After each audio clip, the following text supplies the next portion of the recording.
This is the MOIRÉ. MOIRÉ Media Collective proudly presents MOIRÉ Screen Studies with your hosts, Darryl Ayles. I'm Devon King.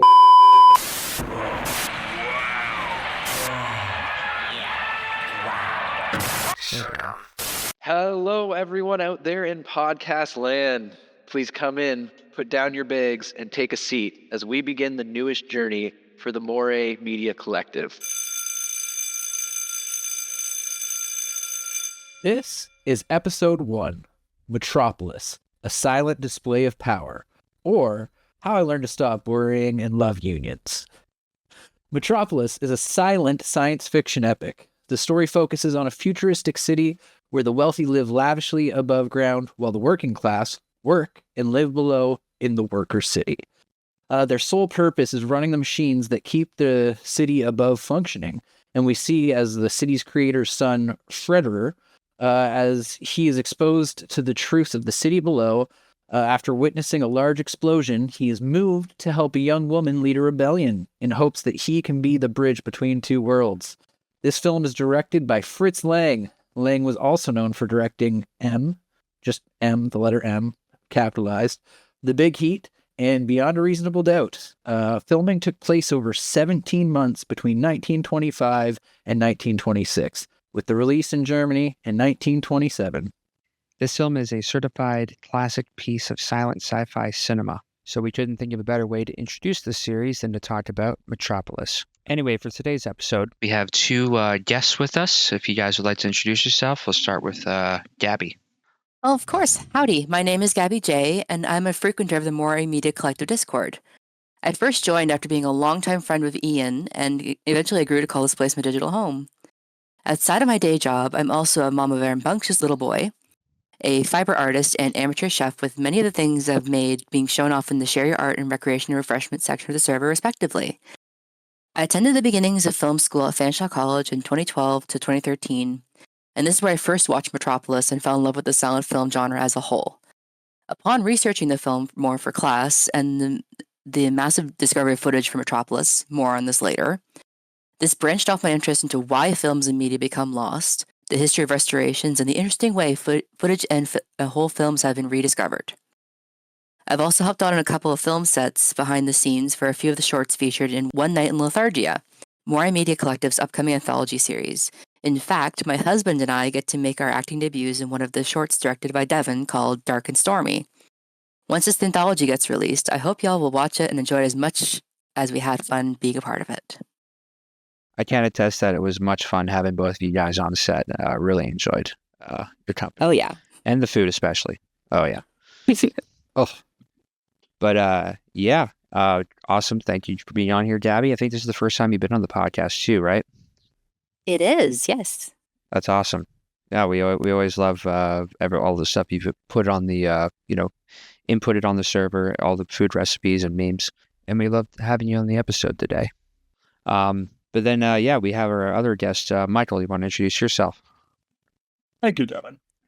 I am Michael J. Doyle. I am a lover of film and silent films, especially since they are more interpretive and visually focused. The first silent film I watched was Nosferatu when I was 15 years old, and I've been hooked ever since. And I suppose I was brought on to discuss Metropolis today, not only as a fan of the medium, but also since I, along with Darryl and other amazing artistic contributors, made a silent film, Leatherbound. Whoa! I loved the process of Leatherbound, can I just say? It was Yes. it was wild. The best part, the funniest thing I'll say, because we're on the topic of silent films, and you mentioned this the other day. I had totally forgotten about it, but you remembered it. It's when a plane flew over, and out of pure instinct, because I've filmed so much in a city with an airport, is that, you just put the camera down and say, okay, we got to wait for the plane. And everyone just looked at me and was like, wait, the silent film, man. Let's go. And, you get so much more leeway making a silent film in a way. And then it's also much harder in other ways, like conveying certain stuff. But yeah, man, had a great time making that with you. Great time. Thank you. I had fun I guess- being an extra on screen for like 3 seconds. It was great. Oh, it's a vital role you play. It's completely Absolutely. vital. It Don't really, sell yourself short, Devon. You also help with setting up the lights and everything, too. Oh, this is Very true. important. Oh yeah, no, it was a good time, and I think it really came together well. And like low key, I think it was probably the most successful turnout for a local film the Highland had had up to that point. That's what I was told. They could have been lying, though. That's true, but I doubt it. oh, it's pretty packed in there, man. It was pretty packed. It was a good vibe for sure. Had lots Yeah. of fun with that, and then even at the Woodstock Theater, had a decent little turnout. I mean, nothing's better than your first premiere, though. Like, that's just like, oh my god. Oh yeah, It's next level. It's next level. I can't wait for everyone to feel that with One Night in Lethargia. Because I can imagine it's such a high, though. oh yeah. Mm. I think without further ado, let's jump into our next section. It's going to be a little bit of rapid fire IMBD trivia, and it's a little segment we like to call Did you know? I really hope that sounded awesome. I hope Who so, wants to too. start us off today? I'll go second, I suppose. Sure. So the first factoid up is this was so influential on the Superman creators Jerry Siegel and Joe Shuster that they named their character city after Metropolis. If you can believe it. Mm-hmm. The Machine Woman in this film inspired the look for C-3PO in Star Wars Episode 4: A New Hope in 1977. Fritz Lang started shooting with a different actor cast as Freddy. During the early days of shooting, however, Thea Von Harbu noticed a good-looking actor name I can't pronounce. Gustav Frolich. Thank you. One of the extras cast as a worker. When the first rushes featuring Fredder proved unsatisfactory, she urged Lang to let the original actor go and cast Frolic in the part. So this Go film for it. came out in 1927, which is almost 100 years ago. Metropolis was based off a novel that was written by Fritz Lang's wife at the time, Thea von Harbo. The original title cards did not set a year or time the film took place in, but the version released by Giorgio Moroder inserted title card stating the film takes place in 2026. So we got a year left, boys, before this is reality. Right. Oh, Gotta get them no. biplanes in the air, you know? Start building. Metropolis was one of the first feature-length science fiction films, which is kind of crazy to believe because it set the bar really high. It's often thought of as a pioneering feature of the genre.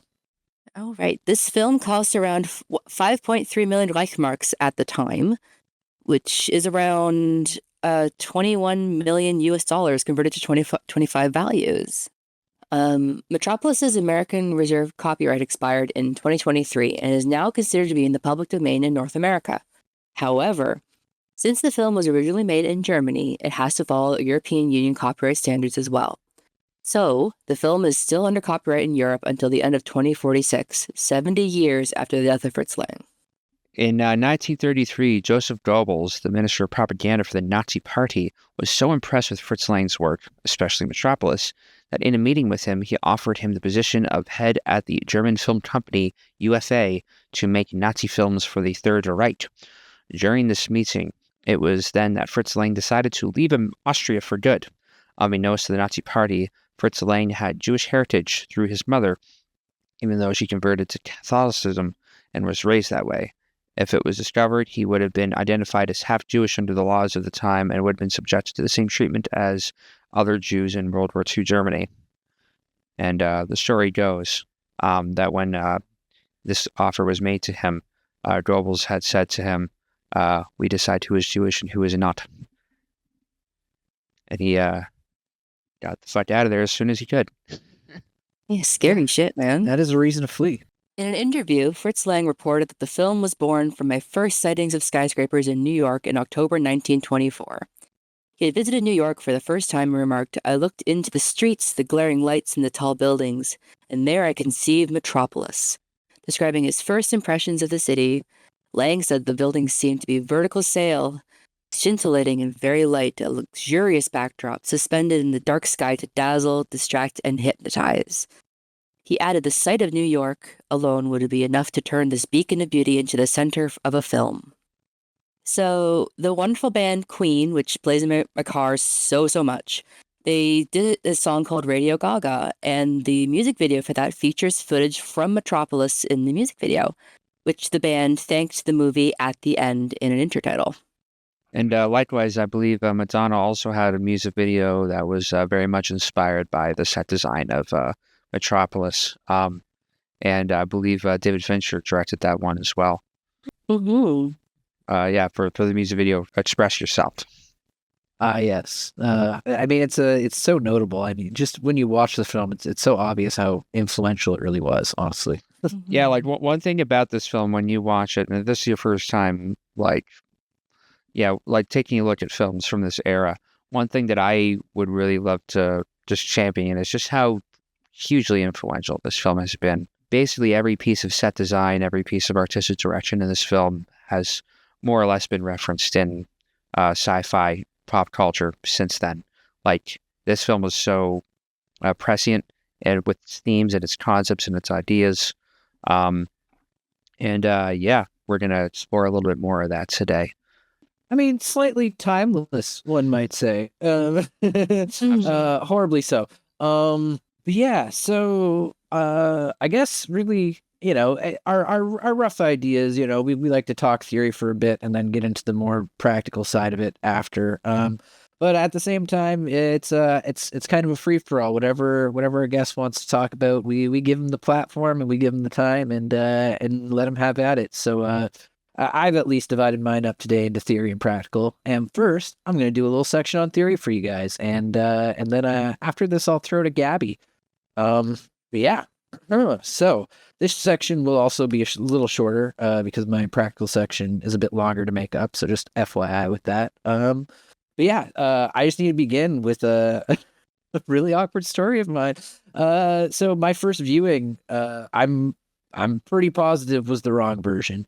I can remember it pretty vividly. Honestly, I was at film school, and much like right now, the first unit that you have in the first movie that you watch is Metropolis. This is really a shout out to them in their structure, a little homage, one might say. But being fresh out of my parents' house and alone, living alone for the first time, it was so fresh. I kind of just wanted to stay home and have a couple bowls of the green and maybe watch it at home because it was on Netflix. So I thought, why not? What could it hurt? And I almost definitely watched the horrible American version where the workers are referred to as robots and they cause all the issues instead of the 1%. And yeah, I just remember it was incredibly awkward showing up to class, and the first thing they do is they sit you down and give you a pop quiz, and I basically failed it because my answers were wrong. And the teacher gave me leeway and was kind of nice to me because it was the first bit. But I remember just like staring at like I think a 1 out of 10 or something in my very first test, and I was just like, well, damn, I don't know if this film business is for me. It was like the only time I really doubted my future in film. But no, thankfully, when you watch the right version of a movie, it does a lot. But with that said, this was really it was kind of like a fresh-eyed first viewing in a way because I finally got the full story, and it was kind of mind-blowing how much I wasn't getting.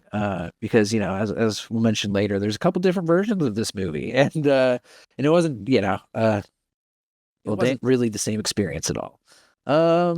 But yeah, that's kind of just where I came from with my experience with Metropolis, and yeah, no, thanks to it, I can safely say that this is an incredible film that's it's clearly referencing class war and all of the griefs that can happen there. And like I said, it's really timeless. It's kind of Union the movie in a way, especially with the ending. And yeah, that's it's kind of, we know that the film wasn't quite set in 2026, but I gotta say the fact that it is set in 2026, and if you look at it, I think nowadays you can still get a lot out of it, especially in terms of just the working class, and how bad things have gotten. So with that said, I love this. It's an easy 4.5 out of 5 for me. I really, really enjoy this epic, weird movie. So yeah, with that said, I just have one last bit to go for my theory. And it's about the movie Megalopolis, actually. So if you haven't seen that movie, please skip to 18 minutes and 50 seconds. Okay, you stuck around, eh? Well, yeah, okay, you're gonna get a hot take for sticking around. Basically, here's an idea for you that doesn't quite line up, but I like it. Megalopolis is a prequel to Metropolis.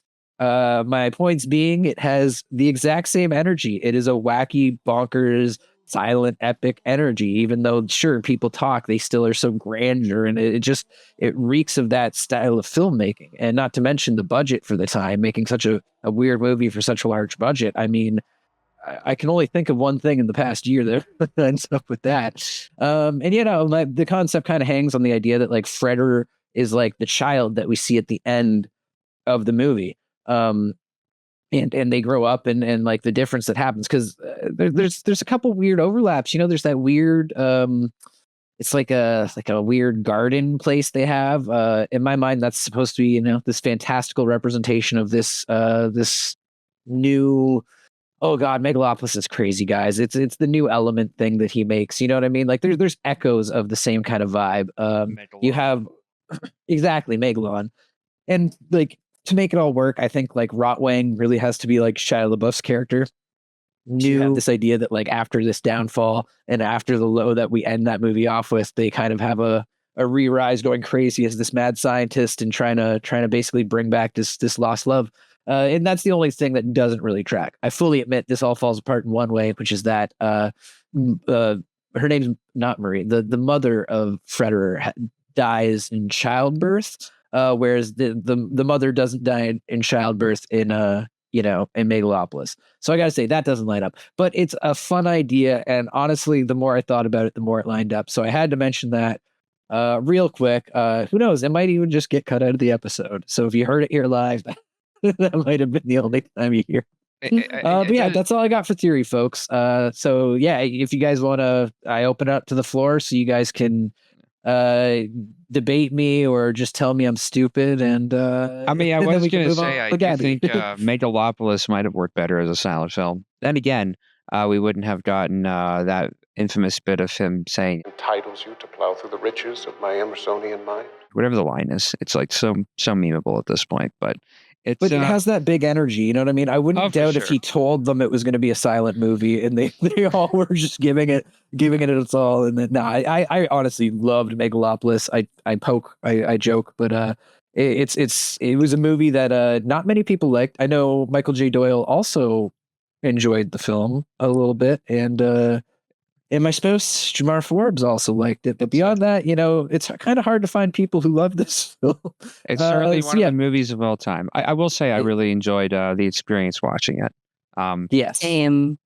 I was happy just to be along for the ride, to be honest. Oh yeah. Yeah, everybody here actually got to see it together. You don't see movies like this get made these days that have such a, grand budget and grand ambition and be completely unhinged in its goals and aspirations. I do remember like an interview with Francis Ford Coppola saying that he feels like his life has turned into a Charlie Kaufman movie, and it's like we saw a real life Synecdoche, New York happen in a way.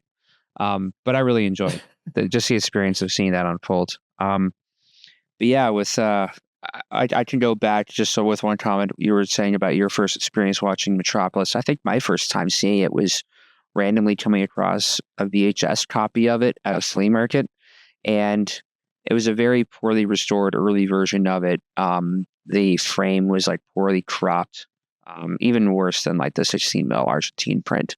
But it definitely was not a complete version of the film. I believe it was like a title card, and then it opened up with a shot of them running the track. So definitely far from like a complete version, but it was still just an interesting artifact to come across.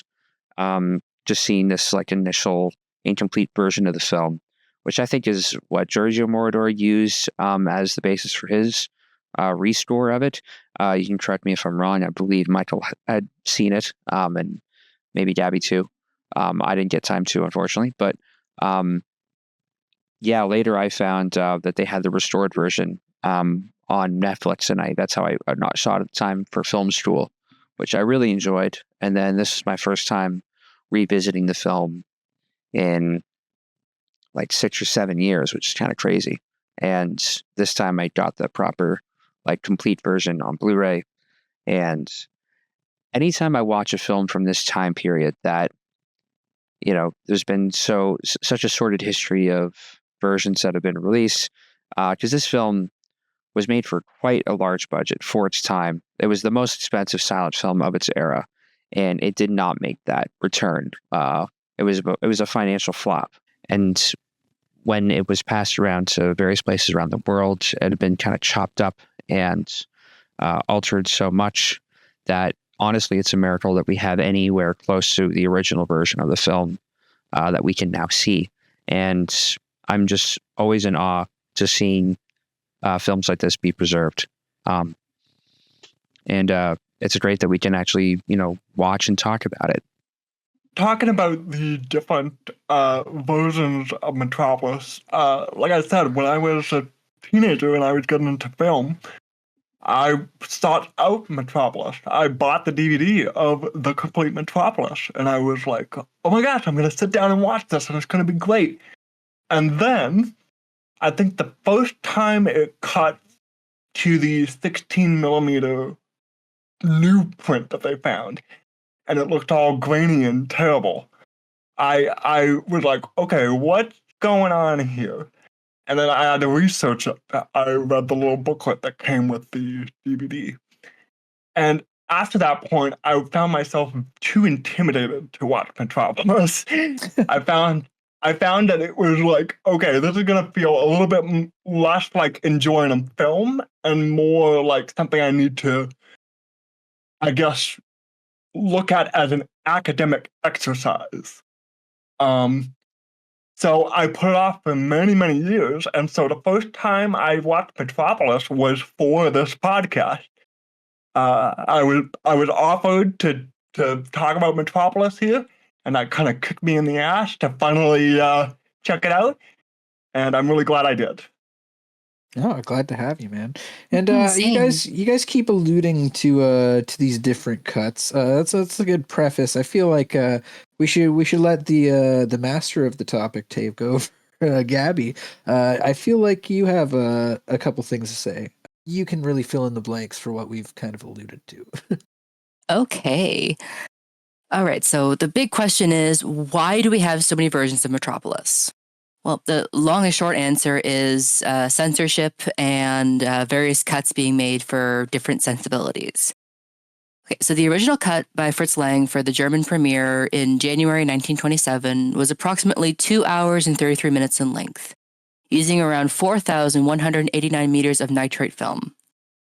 The first cut was made for the US market due to a distribution deal between MGM and Paramount, which were the US distributors, in a deal which states that they may change anything they want about the film to ensure profitability. We all know how that's going to go tits up. So playwright Channing Pollock was commissioned by Parfumet, the German distributors, to rewrite the film using existing footage to be more simple and attuned to American sensibilities. He removed the character Hel, Freder's dead mother, and one of the main driving reasons Rothfang created the Machine Woman in the first place. So he wanted to make this more of like a Frankenstein's monster kind of deal. And it's like, no. So he cut the film down so much that it was down to just 116 minutes and 3,170 feet of film. This absolutely horrified Fritz Lang, stating, "The American experts have slashed my best film Metropolis so cruelly that I dare not see it." The next cut was trimmed down even further, down to 107 minutes. Then 105 minutes, which became the American cut in March 1927. A British cut was made around to be the same length around the same time. In April 1927, a German nationalist and businessman by the name of Alfred Hunenberg canceled UFA's debt to Paramount and MGM and took charge of the company. He ceased all distribution of the original cut in German cinemas and made his own cut down to 118 minutes, removing the quote-unquote inappropriate religious and communist subtext and imagery. Later cuts were further made by the Nazi Party in terms of overall censorship in 1936, and they forced UFA's hand to cut the film down to a drastic 91 minutes. In the 1930s, this version and a version with the English title cards was what was archived in the Museum of Modern Art, or MoMA for short. This copy was then what was ultimately shown until the restoration of the original version began in the 1980s. Having the film copied and returned to Germany in 1986, with restorations beginning in 1987 by the Munich Archives. Now, was a giant quest for footage for this film for the longest time. The original cut of Metropolis was thought to be completely lost, but over the years, various elements were found and assembled into newer versions. There were originally 3 complete negatives of the film. 2 were destroyed by Paramount when creating the edits for the US and UK markets, and the 3rd was cut down by UFA when making the further censorships for the August 1927 re-release. The first attempt at restoration was made between 1968 and 1972 with a version for East Germany using film archives from around the world. However, without the original sense of direction or score and lacking an original script, it was rather hobbled together. It's considered like the lesser of editions of it. The next attempt happened in 1984 from Italian music producer Giorgio Moroder. He initially intended to only create a new soundtrack, but was initially shocked at the lack of visuals the film had. He added tinting, additional special effects, removed the intertitles to replace with subtitles for character dialogue. He also worked with the artists like Freddie Mercury, Pat Benatar, Bonnie Tyler, and so many others to create a rather unique viewing experience. It was the first serious attempt at a restoration, but it was critically panned by audiences for deviating too hard from the original source material. In 1987, the Munich Archives made an exhaustive attempt to restore the movie under direction of Enno Patalis. This version took advantage of newer discoveries of things like the newly discovered German censorship logs for the original intertitles, the original score provided by the estate of Metropolis' original composer, Gottfried Huppertz, and provided discovered still photographs to represent missing scenes. A 2001 version was authorized and used the 1987 version, but with digitally cleaned up film and repairs to defects found and newly written intertitles to explain the missing scenes. Now, this is what truly made me interested in the restoration of old silent lost films. A major breakthrough was found in July of 2008 when a 16mm reduction of the original Fritz Lang cut was found in the archives of Museo del Cine in Buenos Aires, Argentina. This is a safety reduction of the original 35mm film positive made circa 1960s for Museo del Cine due to the dangers of nitrate film and to safeguard it in case the nitrate was destroyed. It was originally in the hands of a private collector, an art foundation, and then finally the museum. After investigation by Argentinian film historian Fernando Martina Pena and head of the museum Paula Felix Didier, it was discovered that this was a very damaged, albeit complete version of Lang's original cut. These new discoveries added so much more complexity to the story and better understanding of the original symbolism. Another version was found in New Zealand, which brought 11 new scenes to light, believed to have been the cut from the same master. But despite both copies being complete, 2 scenes were beyond repair. A short scene involving a monk preaching and a fight between Rottwang and Friedrichsen. The characters that were once cut, like Hell, and others who were slimmed down in time in previous cuts like Worker 11811 and The Thin Man were more featured. This major discovery marked a landslide into what we refer to as pre-Argentina copies of the film and post-Argentina copies of the film. The quote-unquote complete version was released in 2010 and had multiple simultaneous premieres at the Brandenburg Gate, which is the original site of the Berlin Wall, Grauman's Chinese Theater in LA, and the Alter Oper in Frankfurt am Main. Thank you, Gabi. That's where we end up today. Yeah. No, so I know that I just watched the latest one you mentioned, the complete one, because I didn't really mention that while I said mine.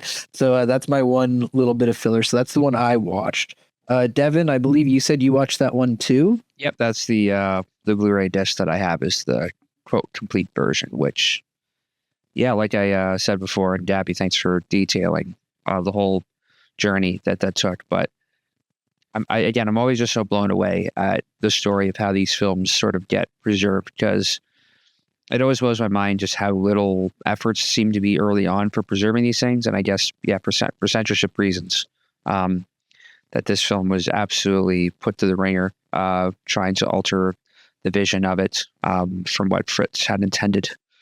And again, it's a miracle that any of that footage from Argentina was saved, but it's incredible that we get to see, like a whole subplot with the Thin Man and everything. Oh, right.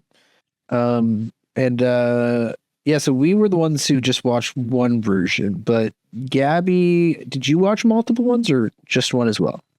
I watched the 2001 redoing of it, which added the helped clean up the film a little bit, and then the post Argentina discovery, which is the complete Metropolis. Right on. So Okay. what were the major differences that you noticed as well? Well, the inclusions of actual lost scenes was the big one.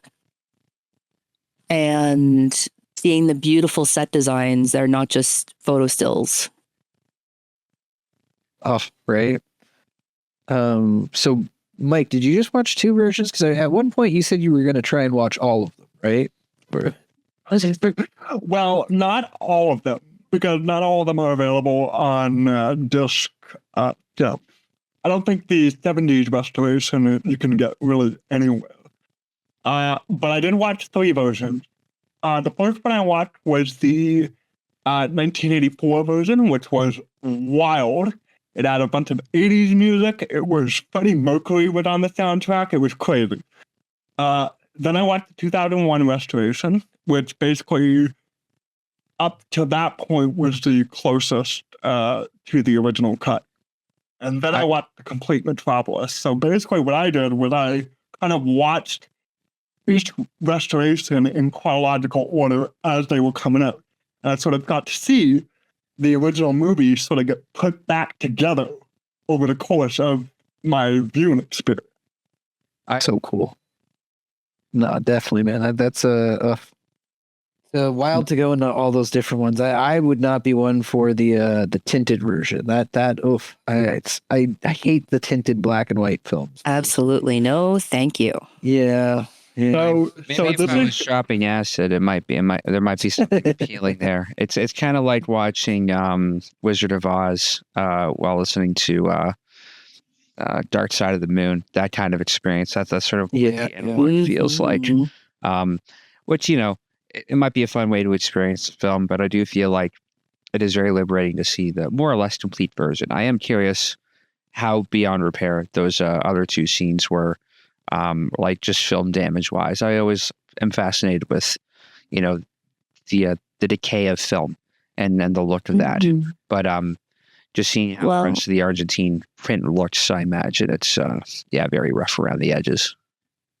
With nitrate film, when it dissolves in the tin, it gives off a very strong vinegar smell, which is coined as vinegar syndrome, which a film recovery company named itself that as a result. That's right. Oh yeah, that was such a fascinating factoid too when you brought that up, because that was one of those film distributors I did not know the meaning of the name, but they've proved to become one of my favorites. Shout out to Vinegar Syndrome. Hells yeah. Right?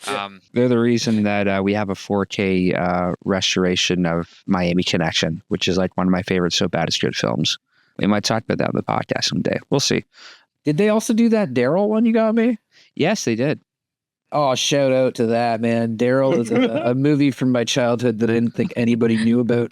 Data analyzing robot youth life form. Talking about season 2 stuff. Well, let's talk about that. It's a movie about literally you. Yeah, literally me. That's what I thought as an 8-year-old. But yeah. Okay. What I've now lost the script. Who's up next? Because Michael is up next for your theory chunk, which I also believe is a bit shorter compared to your practical, if I remember correctly.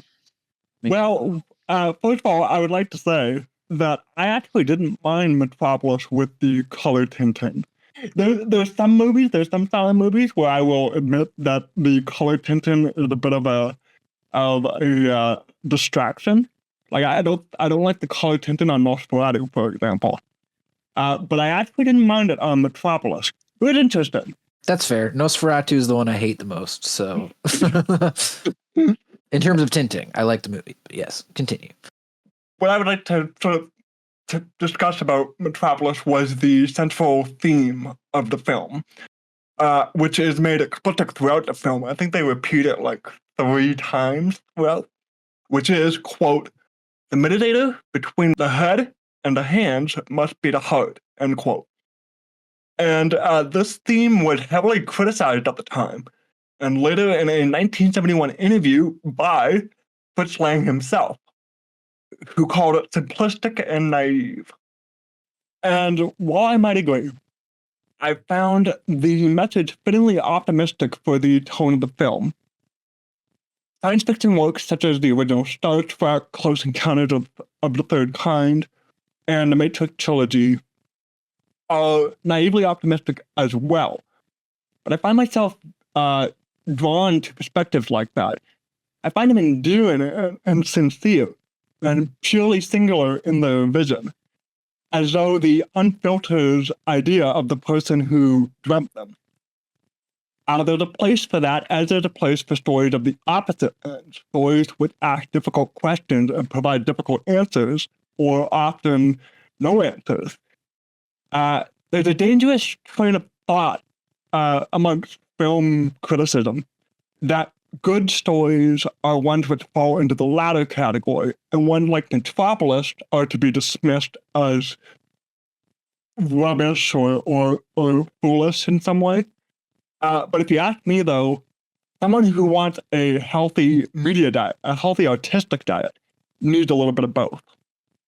I agree. So the one point that you're bringing up with the main quote in the film, the mediator between the head and the hands must be the heart, which I do think is a very great message that this film tries to put forth.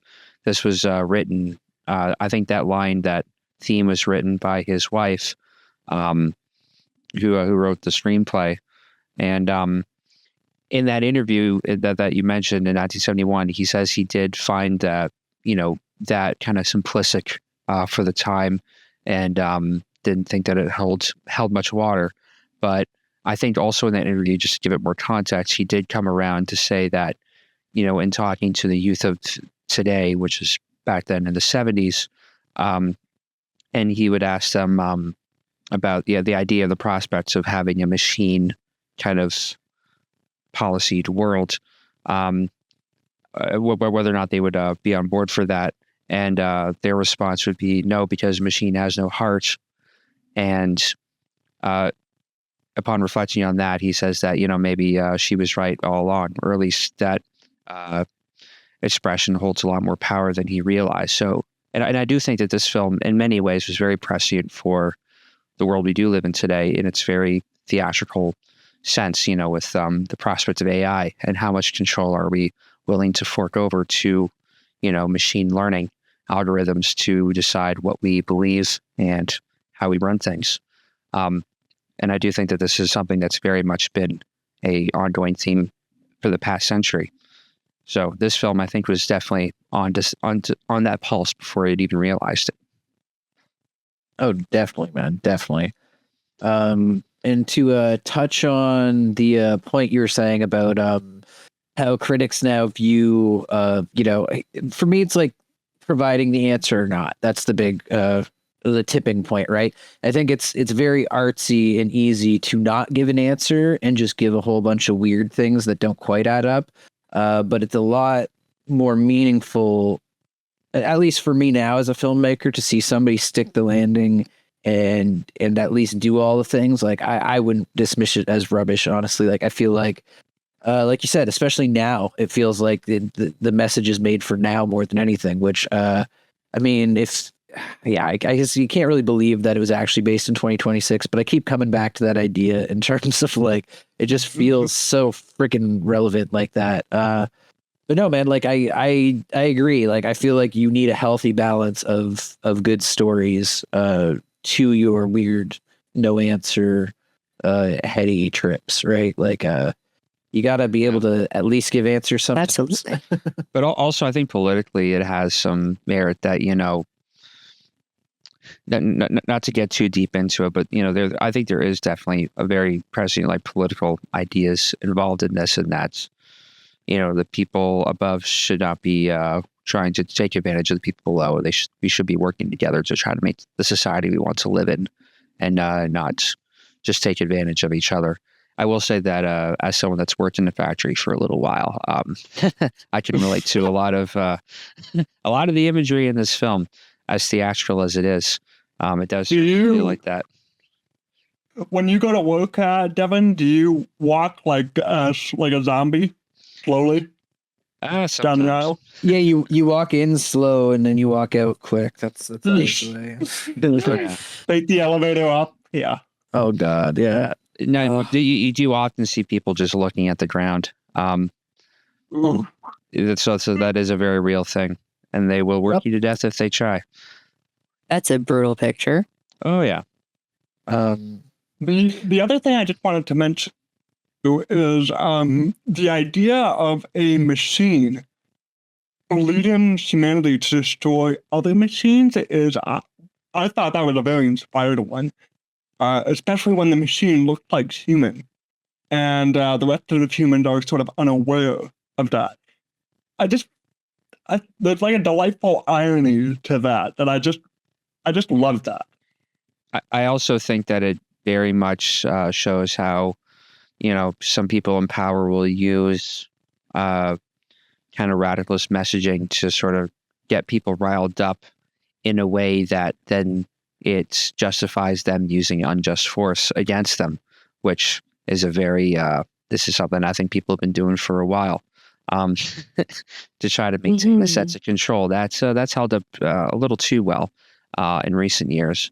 But also, I think I love the whole story of the Tower of Babel that they allude to in this, and how really this is a human story that's been going on for a while about people using the same language but actually not being on the same page, and talking at each other rather than to each other, and this sense of different sects of people trying to take advantage of each other rather than work together. And I do think that all those things really hold true, and I think this film just beautifully encapsulates that.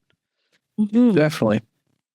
Yep. Circling back to Michael's point there, the idea of machines leading humanity to destroy other machines is kind of like the trees voting for the axe because the handle's made of wood, and therefore they think they're one of them. Interesting. Oof. That reminds me of the song "The Trees" by Rush, which probably one of their best songs, honestly. But yeah, that's wild to think about. Pull that quote. That is a clip it moment. Jeez, that was great, Gabby. That was great. I was looking up something earlier that I found really fascinating. The actress in this film, her name escapes me at the moment. Brigitte Helm. Yeah, Brigitte Helm. She was only 17 making this film, and this was the first film she ever starred in.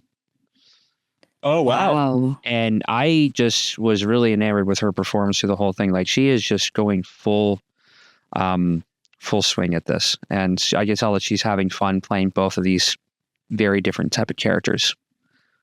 Yes. I was very impressed with her performance as well. She did a really good job of making, basically, she's playing the machine version, and then she's playing Maria.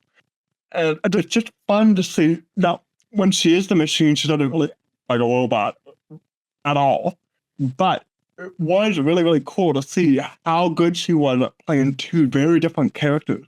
So even when it's like cutting between scenes and she basically looks exactly the same, from the way that she's carrying herself and the way that she presents herself, that which version of Maria she's playing.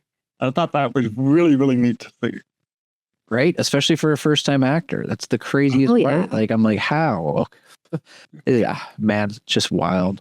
I think there was a subtle change in makeup as well. There was a little more eyeshadow when she was playing the human machine. But other than that, it is all just performance, and she really just does a full physical performance in this. So shout out to her. The lead actor, I believe he was about 25 in this, which I don't know about you. When I always watch an older film or even just older photographs of people, they always seem older than they appear And it is like a weird phenomenon.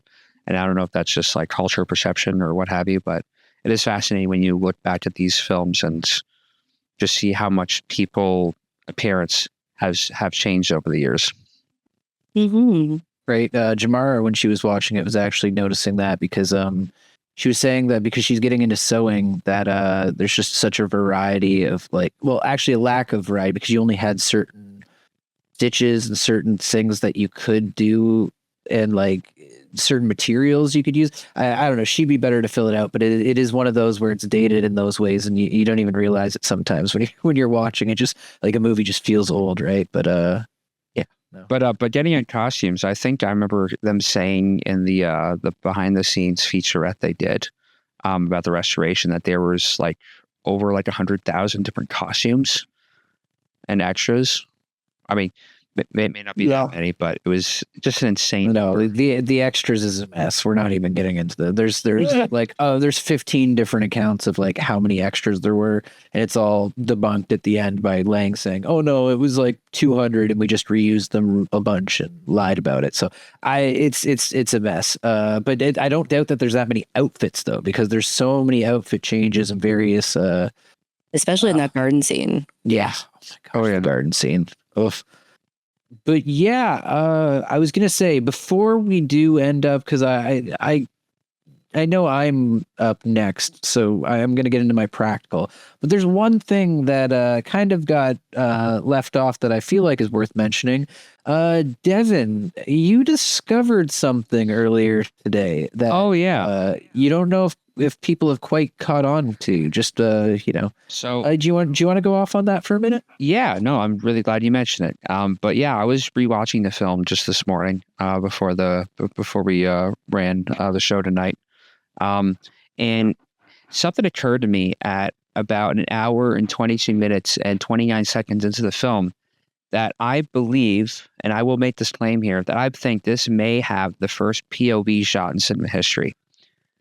Now, immediately when I had that instinct, I'm like, okay, I got to fact check this first. And when you looked it up, there is a claim that the film Napoleon, that also is from 1927, is the first film that used like POV shots in it.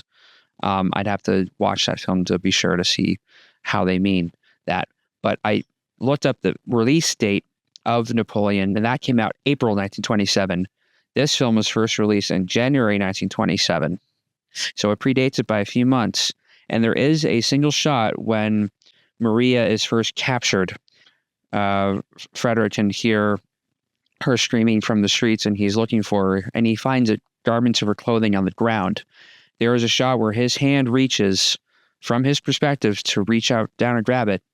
And it just hit me in the face that I think that might be the first POV shot in cinema history. You heard it here, folks.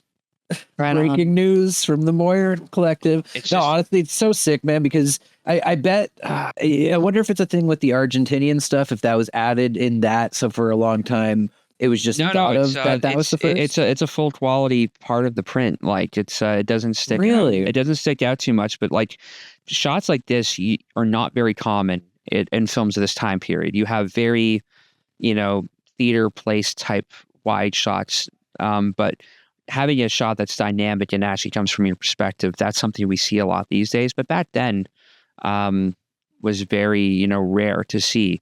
And it was just a single shot, but I think, it's the first one to really try it. And there's even behind the scenes photograph of the camera on a dolly, and you can see the actor just off camera reaching his hand out, and the camera is more or less where his head would be. So I think that was probably the first attempt at creating a POV shot, at least in cinema, that we are aware of. Not even like a dolly, really. It was just like a wooden, like cart or something. Like right. it was such a like makeshift dolly, Right, like just such a rudimentary thing, and it's impressive just how much work you would have had to do back then to create dynamic camera movements like that, because the cameras were a really cumbersome thing back then. They didn't always work. There was so many technical limitations to it, but you just have to admire the sheer tenacity that they had to really create a visually dynamic experience.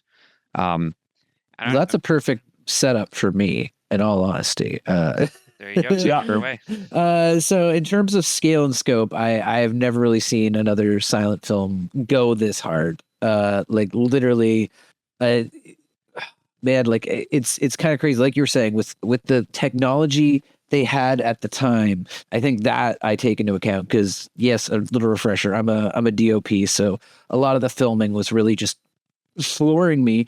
It's really the accumulation of all the silent work to that point. Like it's very theatrical, but like this is, this maybe shouldn't be your first silent film to see, but it's often the case because it's this gigantic epic and it brings you in. But you got to know that we really are starting at the end of the first era of film in that sense.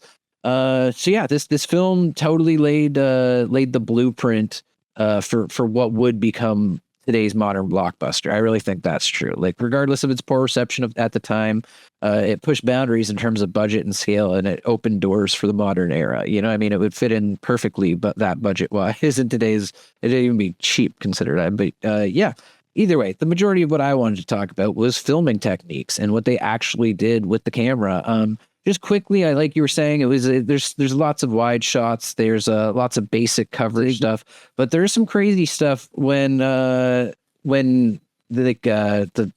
drinking stuff and then the scene with the dancing. Like there's some really cool stuff. Like I did notice there was like a low angle, almost like handheld looking shot of two people dancing, and a first thought was like, how are they doing that with the technology at the time?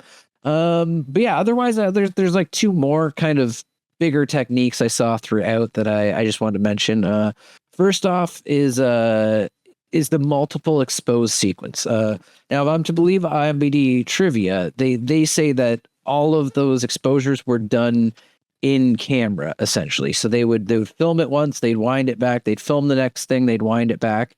And I'm assuming they had cutout mats, and I'd assume to try and get that, or at least maybe it was just done with not lighting and hyper lighting, but there's definitely a lot of like multiple exposed film in this. And yeah, hearing that this guy was a little bit of a tyrant and would just keep people filming scenes forever and ever, it makes sense that he'd be down to just do it this way and just keep doing it in camera. And apparently this was done up to 30 times. Right. And just insane to me. and just to interject, wasn't the cinematographer on this, didn't he invent the process essentially for creating those exposures in camera, the Sheepton process? Again, trusting IMDb, there's 3 listed cinematographers. He's not one of them. From what I can tell, he's like your Stan Winston of the time. So he was brought in for the effects. So he's the effects cinematographer, I guess you'd call it. It's really weird because back then they had different titles for a lot of stuff. And you might just be called an assistant, but you're assisting by doing all the special effects. So it gets kind of muddied. But yeah, great for bringing it up, man. It's Eugen Schufant is my best guess. I don't know. Gabby, can you say that better than I? You're the one with the pronunciations. Eugen Schufant, yeah. Okay, I was close. Yeah. Eugen Schufant, and he's known for coining the Schufant process in this movie. So basically what he did was he took a mirror on a 45-degree angle and he would scratch off the silvering on a certain part of the mirror so it would then become see-through essentially. So he was making live mats because this was all like before optical printing was really possible. So again, it's all about getting as much in camera as humanly possible. And actually, Gabby, I know we did most of yours in the first. Didn't you have another little bit about the practical effects? Some of the more detailed dates, because I can't really remember off the top of my head. I think I did, yes. It's mainly just for perspective purposes. Yeah. For Metropolis, you have to think about this. Almost everything was done via practical effects or with some select film exposures to create an effect. A computer capable of CGI would not have been commercially available until the 1970s, with the first feature film to use it being 1973's Westworld, nearly 46 years after Metropolis was released.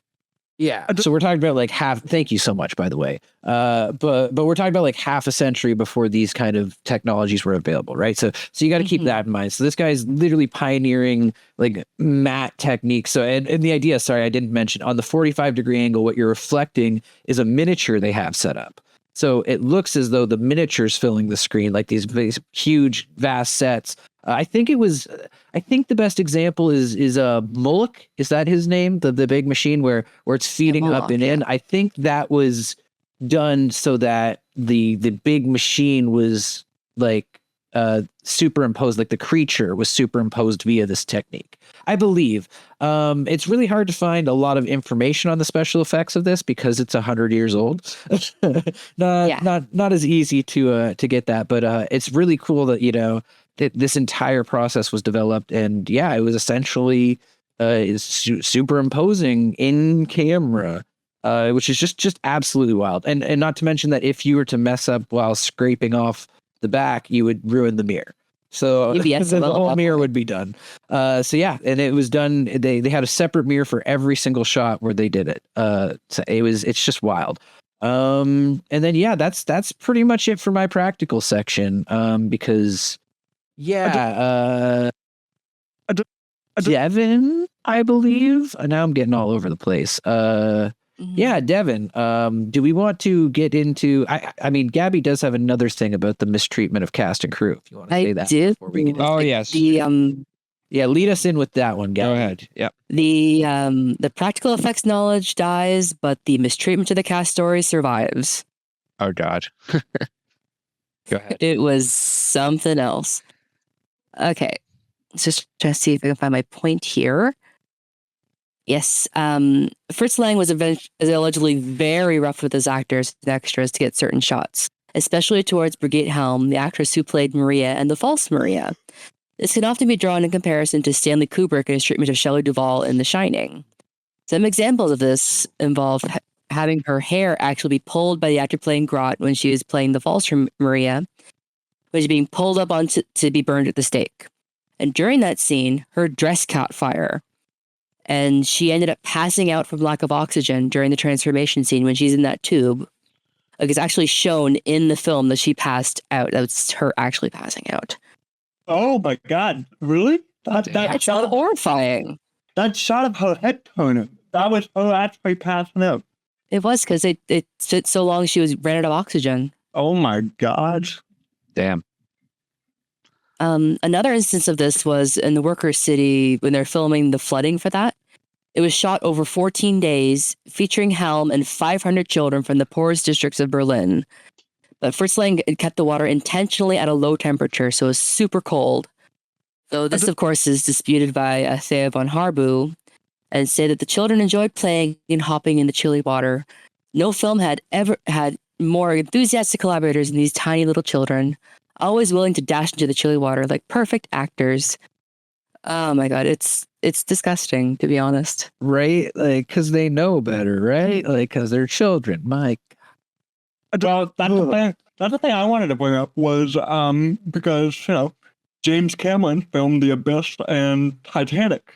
And he talked a lot about how dangerous it is to film out flooding sequences and water sequences. And as bad as reckless as James Cameron might be, I don't think he would have ever put children in danger. And but Fritz Lang, no, the children in danger. This is also there's a good reason we have child labor laws now. Yes, this is pre-Twilight Zone the movie kind of thing. Oh my God! Yeah, exactly. But I was even gonna say, just even like the Wizard of Oz, there's all kinds of stories about mistreatment of cast on that film. So yeah. Well, didn't the Wicked Witch get caught on fire at one point? Yeah, I think did several times. I think the Wicked Witch caught on fire. The silver dust that Tin Man was painted with ended up being very toxic. Judith Darlin was prescribed smoking to keep herself thin. All kinds of things like that. Asbestos. Yep. Yes, asbestos snow. Yep. This is now an episode about the Wizard of Oz. By the way. I mean, it's very relevant. The irony that a movie about unions was so horrible to their people behind the scenes that eventually unions would spring. The irony is palpable. I mean, I think the only people that really enjoyed themselves on that set were the little people of Wizard of Oz. They all got to be in a hotel together and they had fun times. That's what I'm gonna say. Hells yeah. Hells yeah, dude. But yeah, okay. Well, do you want to take us away on some more details of mistreatment, Devon? Just dip into that friggin' nightmare. Yeah, where are the notes for that? Oh, yes. Okay. Now that I found my script, I can pretend I know what I'm talking about. So the nightmare in which workers are fed to Moloch was filmed in the middle of a winter. Despite the lights and several heaters, the studio was extremely cold, a special hardship on the extras, most of them unemployed men who had to walk naked into the mouth of the god. Fritz Lang took many days filming the sequence. His assistants feared the extras would revolt. Ironic. Finally, Adric Palmer came to the set and informed the director that he had more than enough footage already needed and needed to stop. For the chase across the rooftops, Bridget Helm and Rudolph Klein Roach already had to climb across the tops of the exterior sets and race on planks 25 feet above the ground. At the end of that sequence, Helm, without the benefit of a stuntwoman, had to leap from the rope attached to the cathedral's bells. Yeah, she looks like she was having fun doing that, her spine especially. Although mattresses were placed at the event of a fall, the height would still make the stunt dangerous. She caught the rope first try, then slowly slid down as the ringing bell sent her carrying onto the set's walls. Bruised and battered.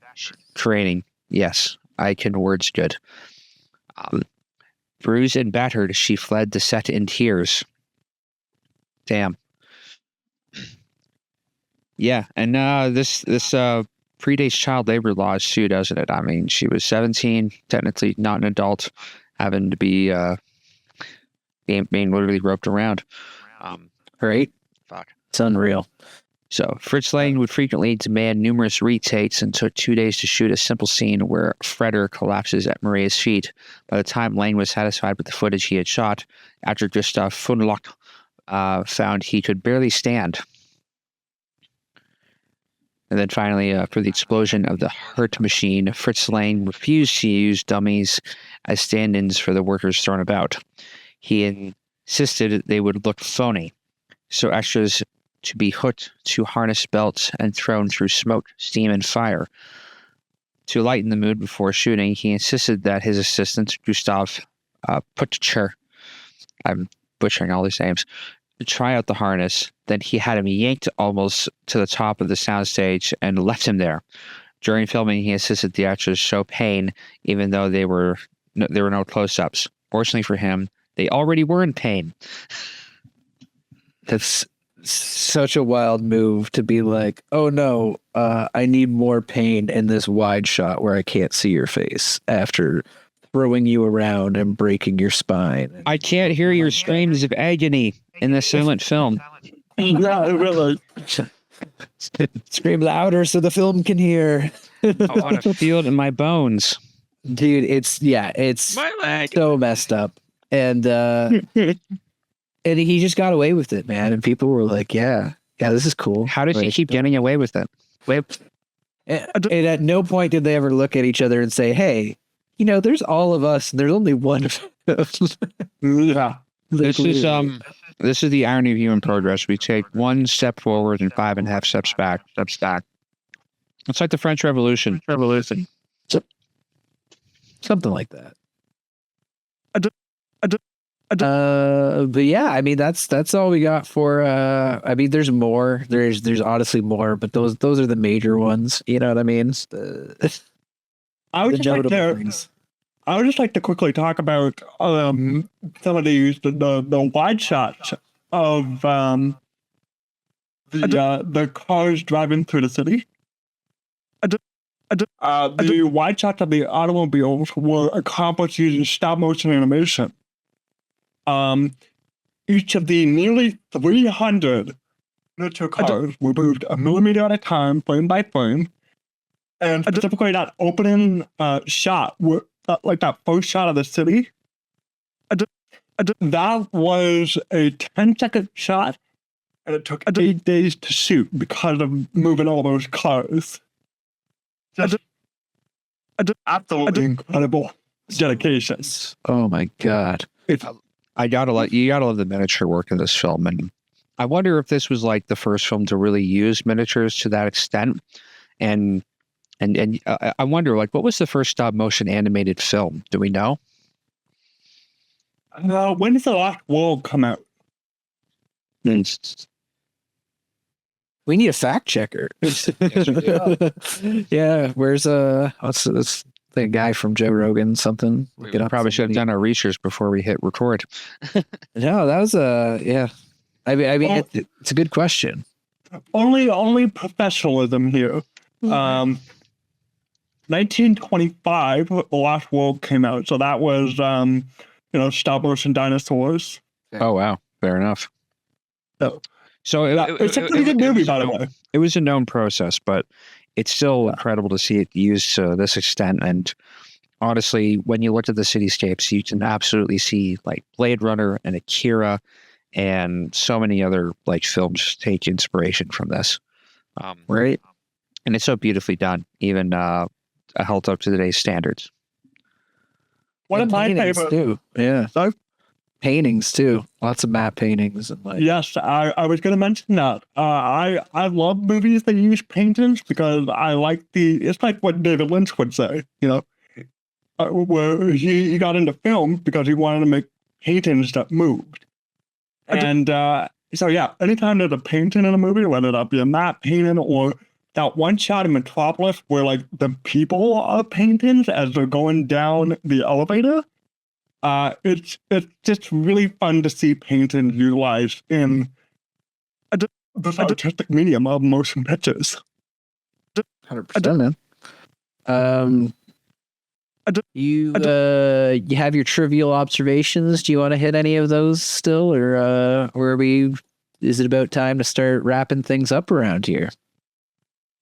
I could list off a couple of the trivial observations. These are just funny things that I noticed that I thought were interesting. Go for it. So, in the 2010 restoration, so keep in mind, this is like the most complete version. There's a shot where the Thin Man is getting off an elevator. I found the design of the elevator to be very, very fascinating. I'm going to do my best to describe it here. It's a constantly rotating series of single-person elevator shafts that don't stop, they just keep rotating. It's almost like a cross between like an elevator and an escalator. And I've never seen something like that in a movie before. It was so cool. I was just like, that is some peak production design right there. Well, fun fact about those are actually elevators that were used back in those one of the first editions of elevators. There's actually still one running to this day in Germany. No kidding. Okay. So these things actually exist.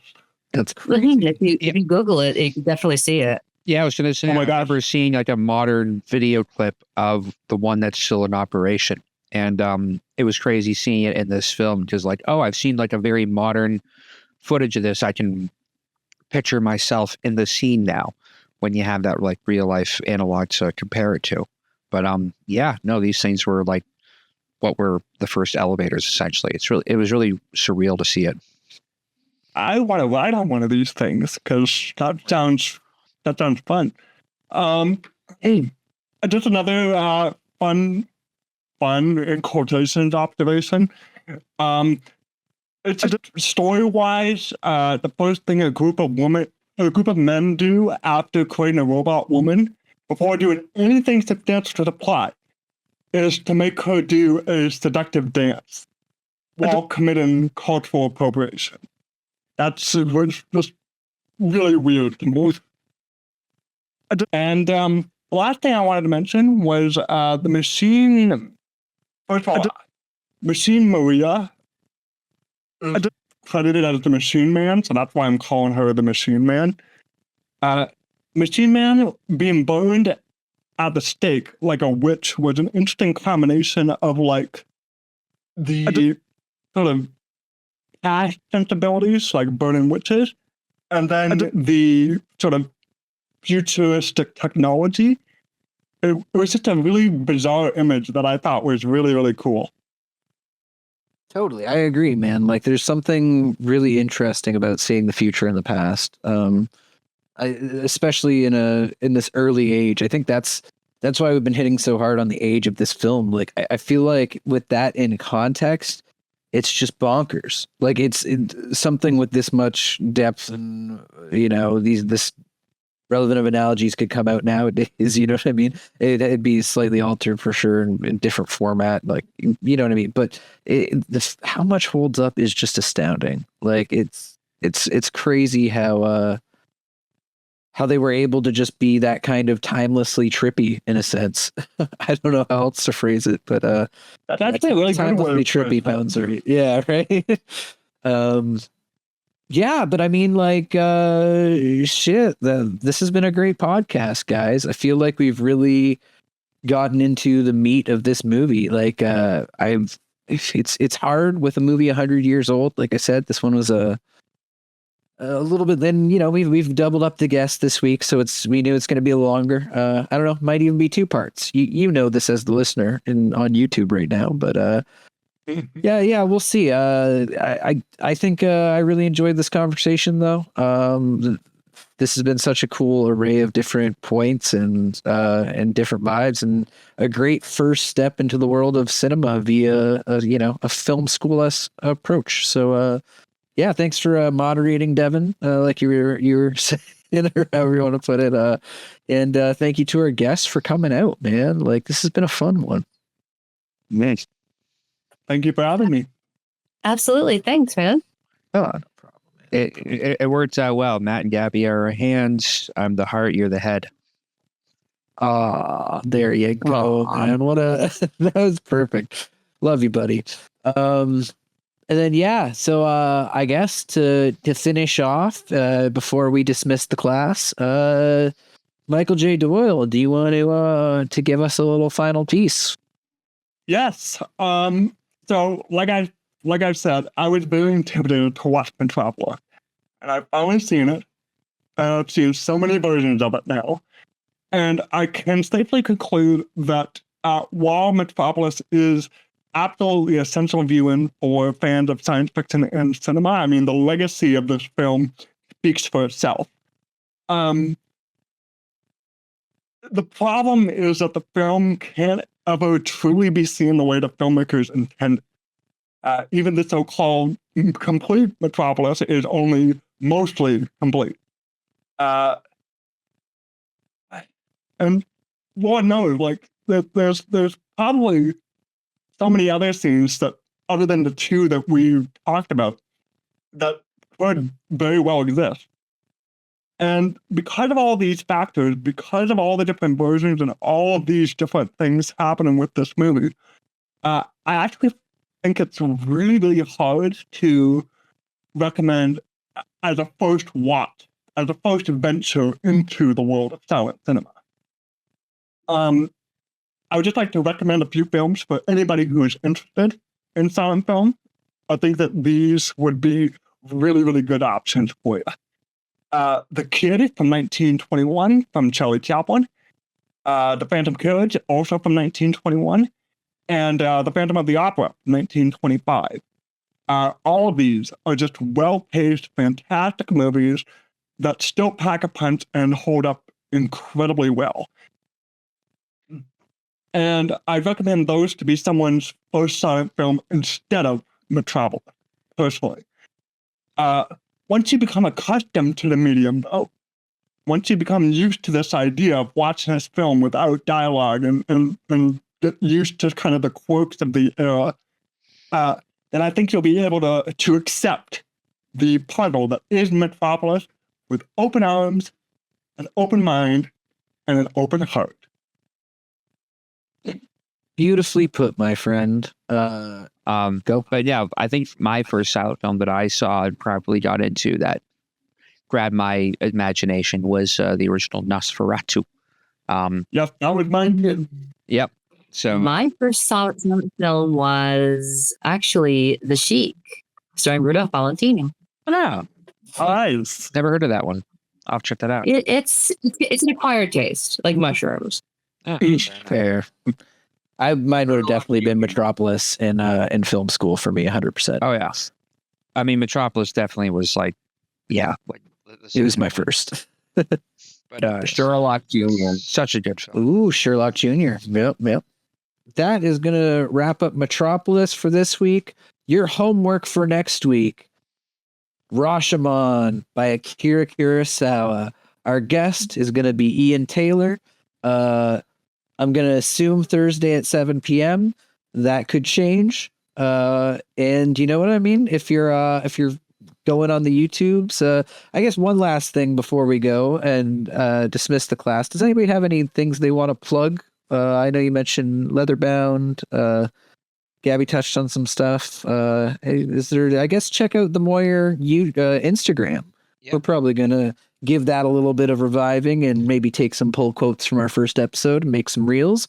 Yep. And yeah, so follow along with us on this journey. As always, in the notes below, there is the link to join the server. As we mentioned, that's our home for everything. So if you want to join the MOIRÉ server and get involved with all of our crazy channels, feel free to come out and join along. And I think without further ado, class dismissed.